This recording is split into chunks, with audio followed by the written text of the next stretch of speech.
இது மாதிரி கீழே விழுந்து அடிபட்டா கூட சரி, அது பெரிய விஷயமா ஏற்றுக்க மாட்டாங்க. அடிபட்டுடுச்சு அவ்வளோதான், அதுக்கப்புறம் நான் நல்லாயிடுவேன், ஒன்றும் பிரச்சனை இல்லை, பார்த்துக்கலாம் அப்படின்னு அந்த தைரியம் வீரியஸ்தானம் அதிகம் கொண்டவர்கள் பார்த்தீங்கன்னா இந்த துலாம் ராசிக்காரர்களாக தான் இருப்பாங்க.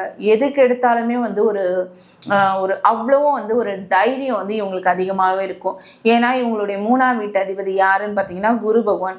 ஸோ அதனால நேர்மைக்கும் பேர் போனவங்க, ப்ளஸ் வந்து அந்த அதிகம் தைரிய வீரியமும் பார்த்தீங்கன்னா அதிகம் இருக்கக்கூடியவங்களும் இவங்களா தான் இருப்பாங்க.